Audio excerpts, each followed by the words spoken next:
Hello friends, welcome back to the channel. My name is Sohum and I'm on a mission to spread peace, love, and positivity through music.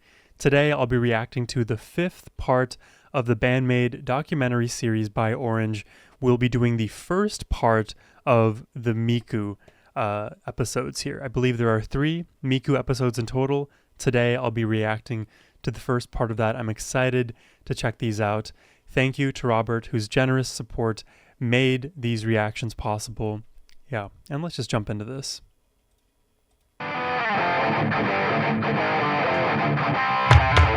Breaking new gate.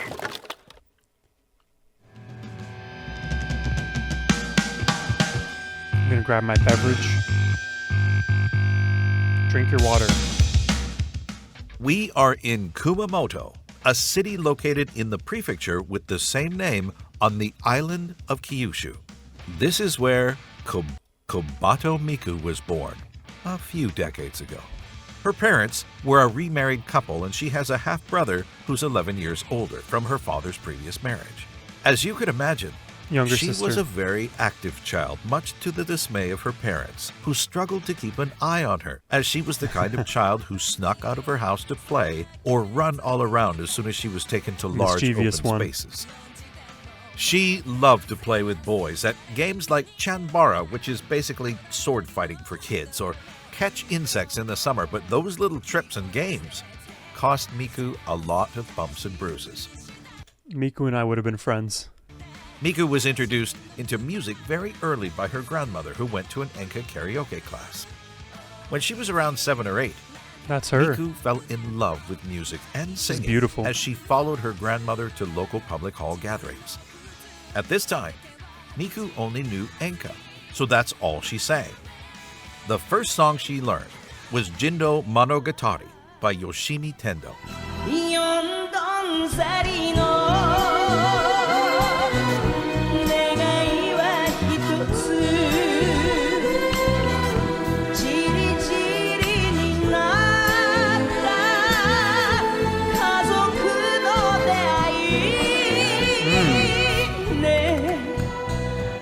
Her mother was beautiful vocal control. I love the melody in that. Her mother was worried that Miku would only be interested in enka, so she asked her to listen to other musical genres and offered her a CD of the idol band Morning Musume.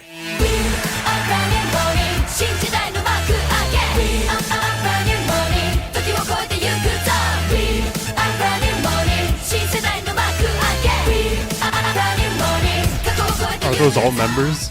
And so, with time, Miku came to experience and listen to more and more different kinds of music. In high school, Miku was in the broadcasting club. Of course she was. Yeah. This is the club responsible for those announcements that you hear in the school from time to time, like morning or lunch break news. I too was in this club back in 4th grade. Granted, it wasn't a club, it was like a rotating news anchor thing where we as a class take responsibility for delivering news to our school in the mornings every Friday. So whenever it was my rotation, I would put on my little suit in the morning and deliver either the weather, the news, any of the happenings. Back then, Miku's friends were really into bands and took her to live performances of smaller amateur groups covering popular songs. Miku was not that interested in the bands, but this experience made her look into more bands to listen to. During her research, she came across Tokyo Jihen, a Japanese rock band formed around the popular singer Sheena Ringo.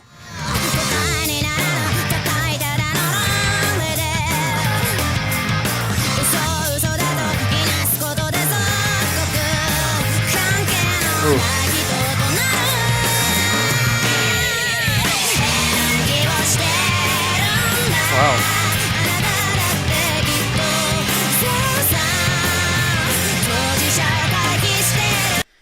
Her voice reminds me a little bit of Ado, if you guys know her. I've been reacting to some of her songs on my channel as well.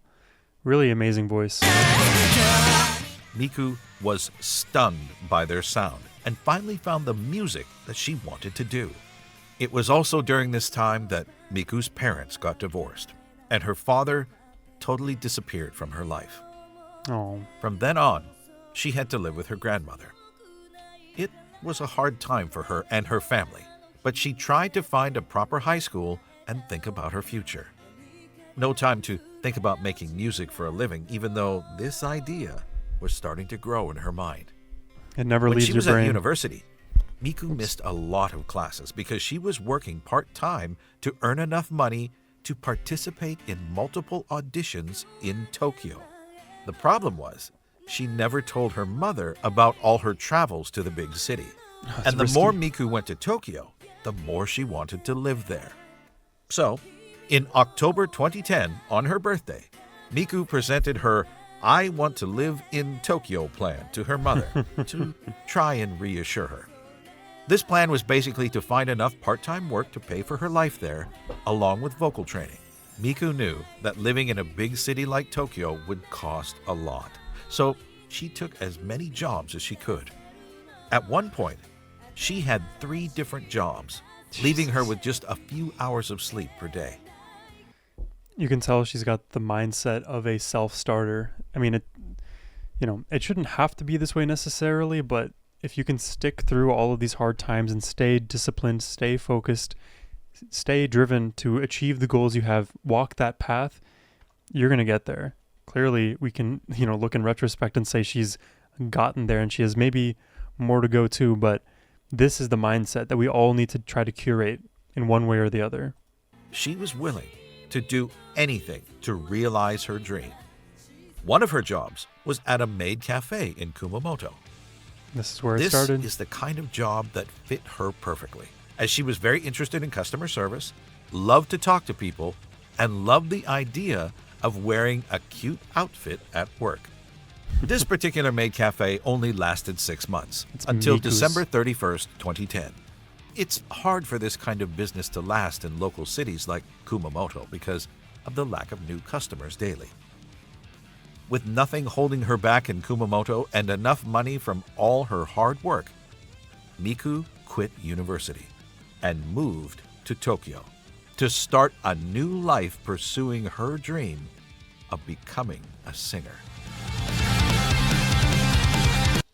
Singer. So I did hear this in a few of the other documentaries that Miku was doing a lot of the singing earlier on, and she was the lead for a while. And then they brought on Psyche to help alleviate that burden. Wow. What an interesting story so far. Of becoming a singer.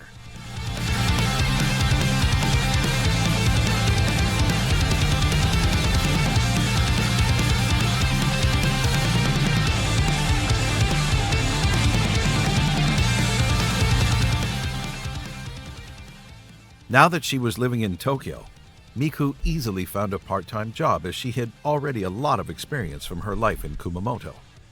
Miku discovered the concept of Maid Cafe in her hometown, so she thought that it would be a good idea to try and work in a Maid Cafe in Akihabara, the place where maid cafes are the most popular in Japan.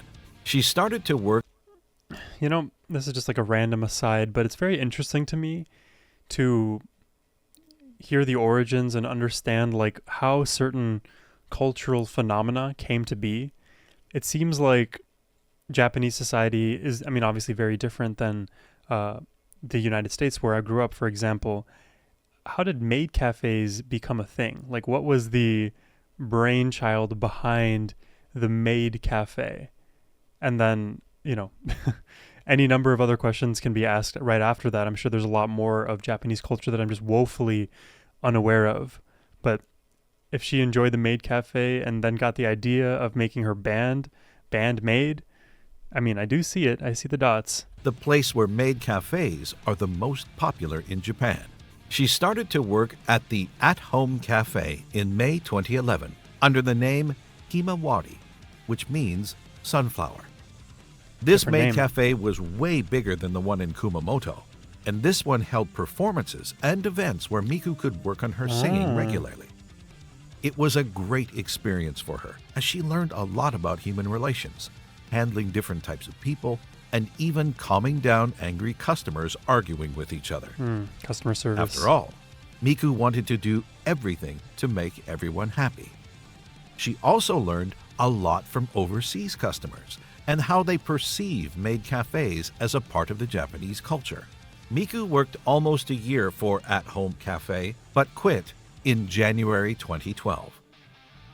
She had a ceremony celebrating her time working there, and there was a lot of messages from regulars and overseas customers. Yeah, I'm sure. She even wrote a moving message on the blog of the Maid Cafe.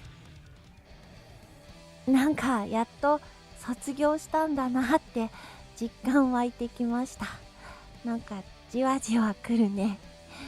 イベントにも参加させてもらったり、歌プロにも出させてもらったり、プロマイドを撮ったり、撮影会したり、錬金だったり、振り返ってみたらいろいろしたな。自分がイベントするなんか思ってもなかったけど、まさか卒業するとはね。あ、書き損ねたんですが、スーツで来てくれたご主人様、ありがとうございました。私得でした。And she's a flirt.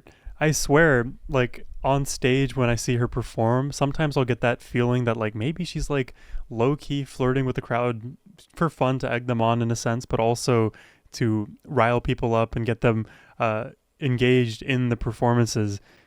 This right here, she's always been like that. Hey, quick interruption. Don't forget to subscribe, and if you'd like to request a reaction yourself, hit the link down below. Now back to the video. ですが、スーツで来てくれたご主人様、ありがとうございました。私得でした。あと、素敵なお花もありがとう。あと、チェキの受け取りがまだの方、なるべく早くお絵かきしてドンキに持っていきます。Now, I don't know how to read Japanese, but when I see all this text on screen, I see a bunch of Japanese characters that I don't recognize, and then randomly I'll see an at symbol. An at symbol here. So I'm not sure. And this thing right here looks like a emoticon.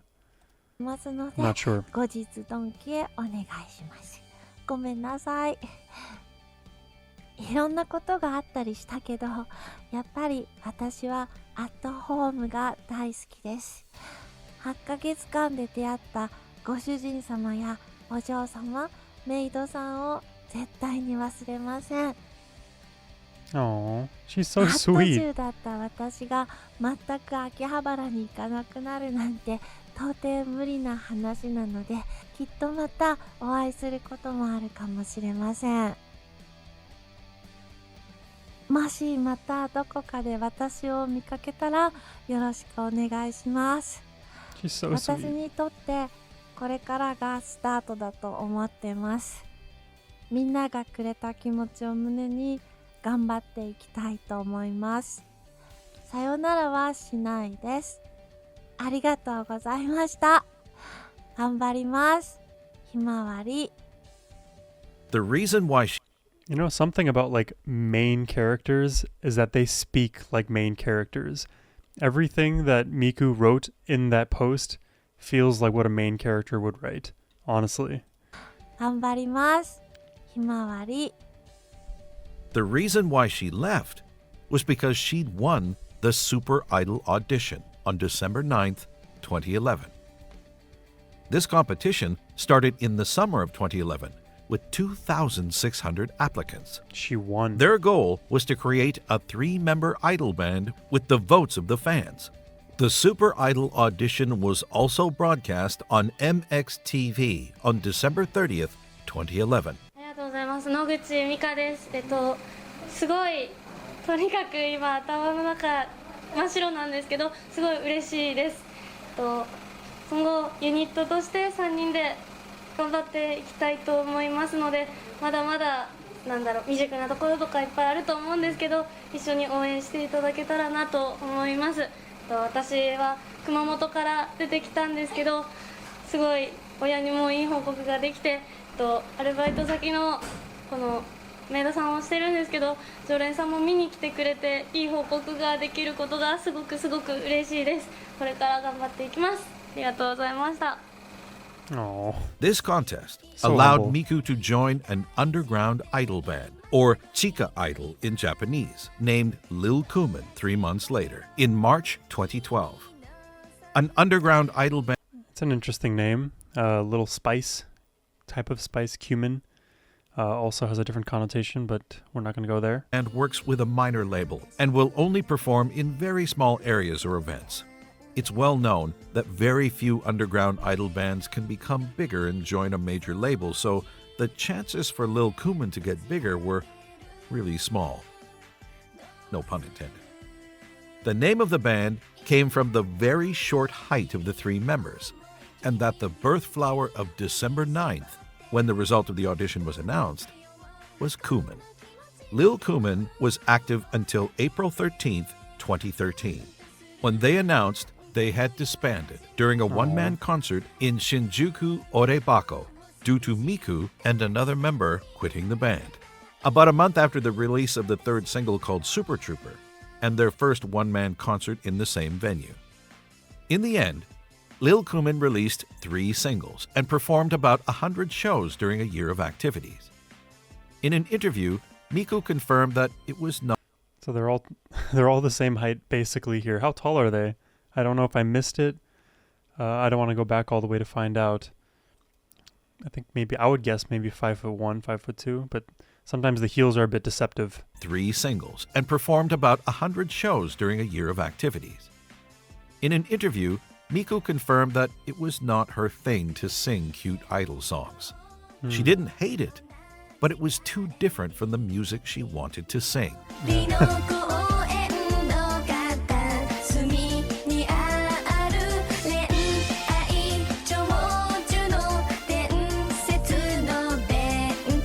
Very different than BAND-MAID. Closer to Clupo. Back to square one for Miku, who decided to send her resume to Platinum Passport, explaining the kind of music she wanted to do. The company reached back to Miku and scheduled a meeting to talk about her project. Let's imagine an abbreviated form of this conversation. Okay, I'm はじ imagining. めまして、小鳩ミクと言います。出身は熊本です。地元と秋葉原のメイドカフェで働いていました。オーディションに受かってアイドルグループで活動していたんですが、アイドルではなく歌手になりたくて1年ほどで辞めさせていただきました。自分のやりたい音楽性とは違うなって気づいたんです。バンドとかには興味ないの？バンドは好きだし、東京事変さんにも憧れています。それに可愛い音楽よりもかっこいい音楽がやりたいです。小鳩はいろいろなバンドを調べて聴いているときに東京事変に出会って恋に落ちた。バンドメイド日本のエピソードで群青日和が人生を変えたとまで言っている。この瞬間から小鳩はかっこいい音楽のバンドを聴くようになり、バンドを組むという考えが頭に浮かぶようになった。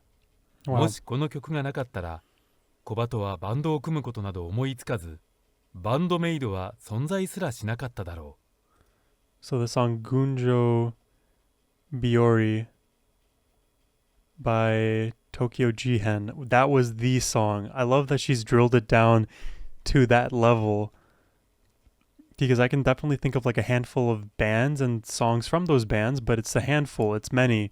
You know, I feel like my influences have been far and wide, and they've all kind of come together and agglomerated in these weird Frankenstein-esque ways. But she has one song, and it drove her to create BAND-MAID. She's a true visionary. この曲がなかったら小鳩はバンドを組むことなど思いつかず、バンドメイドは存在すらしなかっただろあ、でもメイドも好きです。う。メイドとバンドを合わせたら面白いね。じゃあ混ぜちゃいましょう。On May Mixed everything 29, together. 2013, Platinum Passport posted an audition announcement for anyone who wanted to join a new rock band performing with maid outfits. They also presented the first version of BAND-MAID's logo. In this post, it was specified they were looking for women between the ages of 15 and 24 who can play guitar, bass, drums, and keyboards while wearing a maid outfit. They also clarified that the applicants must not be currently under contract with a production company or record label, and must not be planning to debut as a professional. Miku was actively looking for potential members herself and found a young musician posting Konami. guitar covers on YouTube and Nico Nico. The name of this guitarist was Konami. That's a crazy find.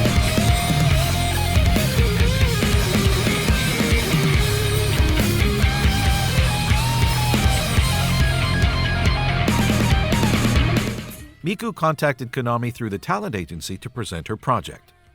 Konami was pretty excited to join BAND-MAID, and the maid outfit was definitely not an issue for her. The next one was Akane on drums.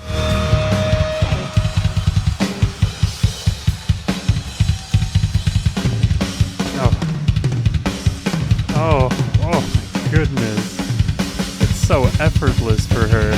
And with that, Akane asked Misa to join her new band. The whole chain of events of でベースもい BAND-MAID. ないってなってたので、その時私専門学校、音楽の専門学校行ってたんですけど、で一緒の学校だったベースのミサを誘って。Misa's band had just ended their activity, so the timing was perfect for her as she wanted to continue playing bass. BAND-MAID It's just so mind-boggling, the entirety of the confluence of events that needed to take place for this band to form.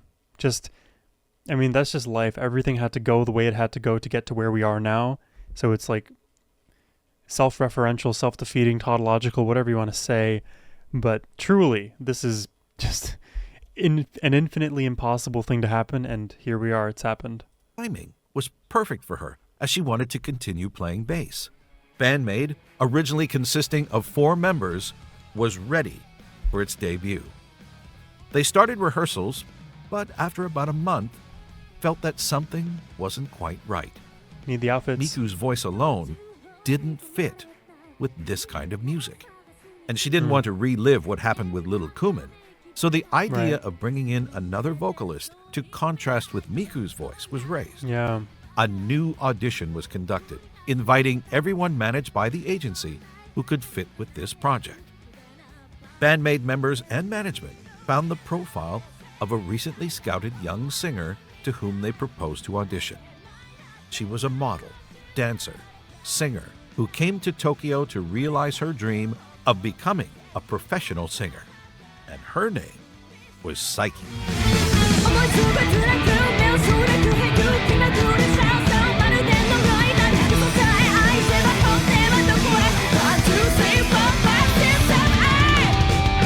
With their newfound experience gained while recruiting the other members, the management knew that they shouldn't talk about the maid outfit to Psyche if they wanted her to come to the audition. So, they didn't. どう思った Didn't bring it up. メイドの格好でみたいなのはメイドですって言われなくて言わなかったんです今までのこの反応を見てクルッコは学習したみたいでなるほどなるほどさいちゃんには言わないで誘おうと思って可愛い服なんだけどって言われてちょっと可愛い服でかっこいい曲のバンドをやるんだけどで曲だけ聴いてたんでじゃあまあやってみたいですかねみたいな感じでのでこれはみたいな今はこれないんですけどエプロンエプロン最初あってエプロンってなってパシッてつけない From this crazy It's so funny that this whole thing is just Miku's brainchild of wanting to combine all of her passions. She's just living her best life. つけない From this crazy idea of mixing cute outfits with hard rock music, 4 talented young ladies Stands out. joined Miku to form an impossible band whose goal is to dominate the world through music. And this band was called BAND-MAID.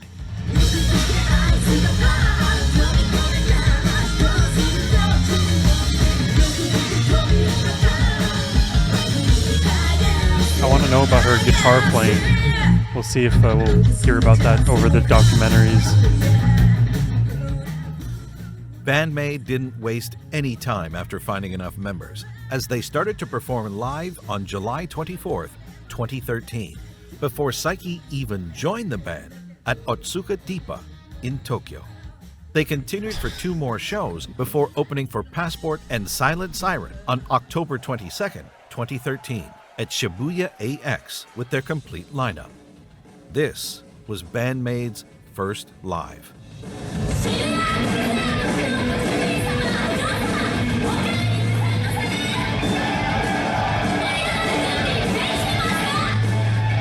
They were just ready for the stage already.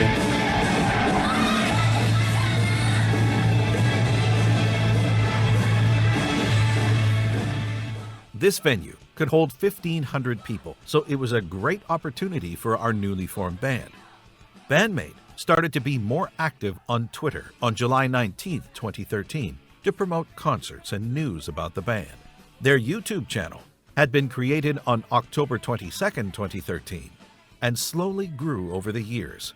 BAND-MAID also opened an Amiiblo blog and Oh, these are one of the first 2 reactions I did, maybe 2 or 3 reactions on the channel. Thrill and Real Existence. Crazy. It feels like a lifetime ago now. Slowly grew over the years. BAND-MAID also opened an Amiiblo blog that was deleted in 2016 to use the official website that we know today, even though it looked quite different from its current design. The management did a great job regarding the band's promotion in social media, but BAND-MAID had trouble standing out and reaching more people. During the first 2 years, most of their concerts were empty. They struggled to build their own fan base, and the future of the band was very uncertain. BAND-MAID tried to participate in Battle of the Bands with some other idol bands, but very few people from the audience were actually there for them, so they tried everything to expand their fan base. They promoted their merch every time they could. They took photos and thanked fans for coming to see them. Miku worked in a noodle cafe Let me hear that again. to expand their fan base. They promoted their merch every time they could. They took photos and thanked fans for... I was going to say, like, it sounded like he was saying the way to expand your fan base is to promote merch. And that wouldn't work as a catalyst. The merch is for the fans already, the existing fans. If you're not a fan, why would you buy the merch? But it's just the comma in there. For coming to see them. Miku worked in a noodle cafe in Akihabara until 2016, and she also sold tickets by hand. The Noodle Cafe was a service operated by Platinum Passport, where you buy a cup of noodles and you can choose which idol will pour hot water into the cup. Then you will have around 3 minutes to talk with her until the noodles are ready. It's like speed Until dating. the first one-man show in Shibuya Milky Way, Misa was very unsure about her future in BAND-MAID and talked to the management about quitting. And for this particular concert, the management booked a venue and asked the members to invite at least 100 people. In the end, they managed to get around 50 of their friends and acquaintances in the front row. It was truly a dark time for BAND-MAID. It was also around that. At least they had the support of their family and friends, you know. Some people don't even get that. I'm glad they had some ground swelling, even if it was a dark time for them.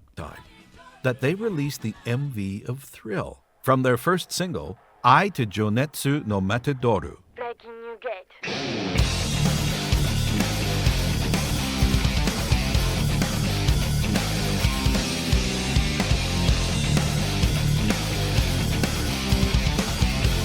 And they look so young in this. The song, released in November 2014, was different from what they usually do, and even very different from the main song of this single.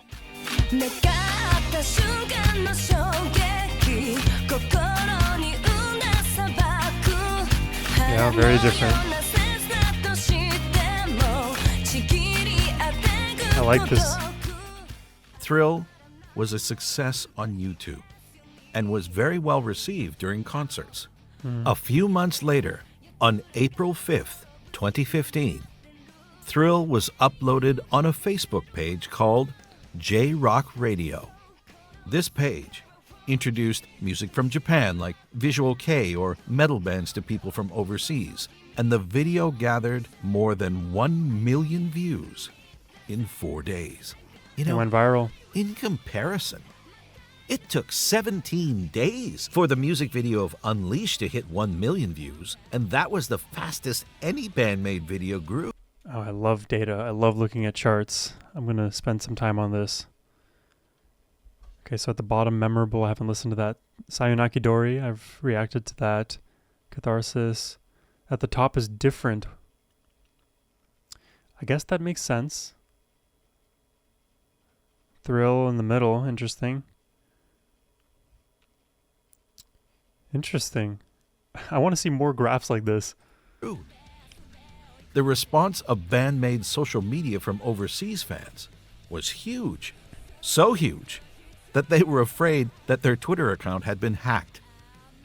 They also opened their Facebook page on April 9th, 2015, following the success of Thrill. It literally saved BAND-MAID, as they later learned that management was about to end their contract and Wow. that this single was going to be their last. It was also the shock BAND-MAID needed to find their own path and start their world domination. From this moment, the band committed to make harder songs, and 1.5 years later, they played their first concert overseas in Mexico.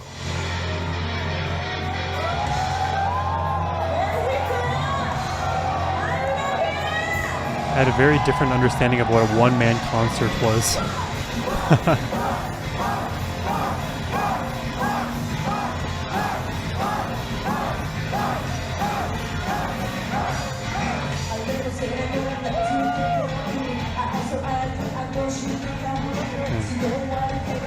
By an inch, they almost didn't have BAND-MAID. 皆さんこんにちは、ミカです。今日はスペシャルゲストをご紹介します。レディットでアクティブに活動していて、インタビューから MC まで数多くの翻訳をしてきた人です。皆さんきっとご存知の人ですが、声は聞いたことがないと思います。それではご紹介いたします。T シンジさんです。はじめまして、T シンジです。私がもともと聴いていた音楽はファンクロックやファンクなどで、ハードロックやメタルについてはほとんど知りませんでした。2019年11月に以前から友人に勧められていたベビーメタの曲を YouTube でいくつか聴いたら、サイドバーにバンドメイドのスリルが現れました。そのサムネイルを見た瞬間、これはかっこいいに違いないと直感しました。音を聞く前からギャップのコンセプトが伝わったんです。実際にスリルを聞いて途中までは悪くないなくらいに思っていたら、ミサさんのベースソロでやられました。次にダイスを聞いて、ミサさんのベースに完全に心を奪われました。Wow. 私のようなファンクロックファンにとって、ミサさんのファンキーなベースは答えられない魅力があります。それからバンドメイドの MV を一気に見て、1週間後にはもう CD を注文してライブの予定をチェックしていました。ちょうどその時は東京近辺でライブがなく、次のライブはツアーファイナルの LINE キューブ渋谷だったので、すぐにチケットを買いました。また歌詞を見ながら聴くうちに、小鳩さんの歌詞の素晴らしさに気づき、小鳩さんの大ファンになりました。小鳩さんの歌詞は内容もいいですが、何よりも音がいいんです。You know, something to speak on what that gentleman's comments kind of brought something up in my brain about how one consumes new art and music in particular. And he said, you know, once he discovered them, he heard Misa's bass, he loved it. He started binging all of their content and immediately, you know, went to order concert tickets and just he dove headfirst in. And I think there's something to be said about if you know, you know. Just trust your gut. If you are just in love, believe that and go for it, especially when it comes to consuming beautiful music like BAND-MAID produces.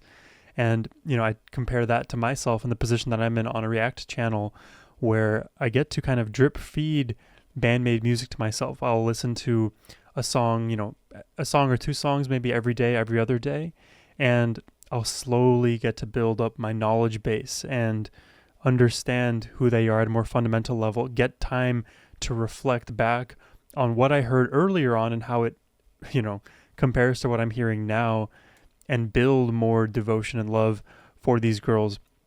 I definitely think there's multiple ways to skin a cat, and in this sense, I'm not positing one way or the other that you have to be a binge fan or you have to be a drip feed fan. I'm just merely pointing out that the position I'm in, I get to consume and enjoy BAND-MAID in this slower manner, maybe you could say, and I'm really, really enjoying it. It's a lot of fun.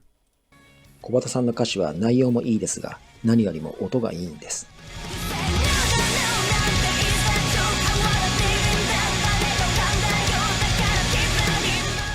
日本の曲では英語がよく使われますが、同じメロディーに英語と日本語を当てるのはかなり珍しいです。Yeah. そして日本語で母音を落として変音節を作るテクニックが素晴らしいです。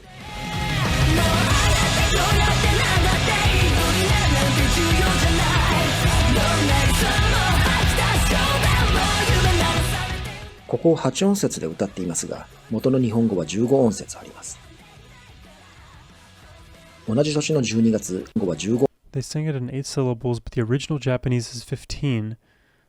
Donna risu mo kakedasu judan. Donar so mohak das jodan.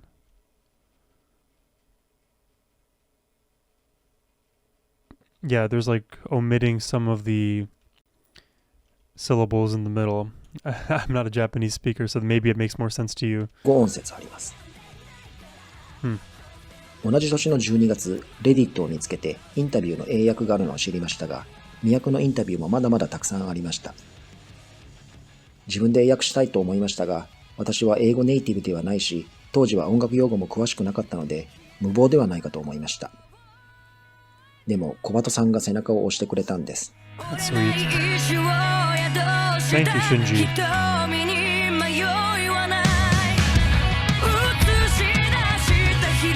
His English lyrics have been helping a lot.「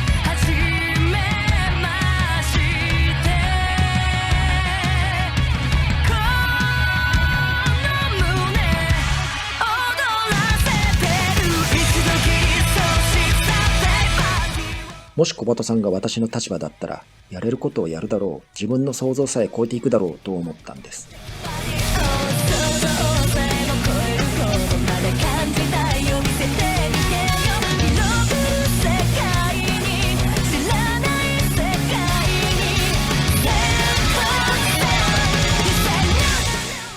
なので、もし私の翻訳が役に立ったなら、私ではなく、私に勇気をくれた小鳩さんに感謝してください。Thank バン you, ドメイドには Miku. 人生を変える力があります。そうですよね。 T シンジさん、どうもありがとうございました。そしてバンドメイドさん、小鳩さん、多くの人の人生を素晴らしいものにしてくださりありがとうございます。うわー、もう30分近く経っちゃいました。ここでちょっとお休みにして、動画の残りはまた来週見ることにしましょう。 Next 次 week. 回は作詞家小鳩さんのお話からしようと思います。ではまた次回。バイバイ。 Bye bye.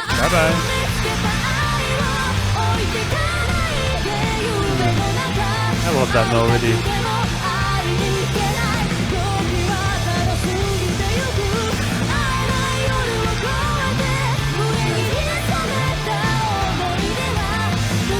All right, we'll give it a pause there. There you have it, ladies and gentlemen, the first part of the Miku documentary episodes here. Really fun to get to hear her origin story, and I like the way these documentaries were ordered. We started with Saiki, the last member of BAND-MAID to join, and now we're all the way at Miku, who was the first member, technically. And you know, I was kind of thinking of the math, like, okay, so if Miku was the first and then she introduced Konami, then maybe should the fourth episode have been Konami's? So it's not perfectly in reverse chronological order. But either way, I digress. I like that we're ending this documentary series with this 3-parter on Miku. I definitely am curious to hear about her musical origins. We heard her musical influences, but I didn't really get to hear much about her singing or guitar work.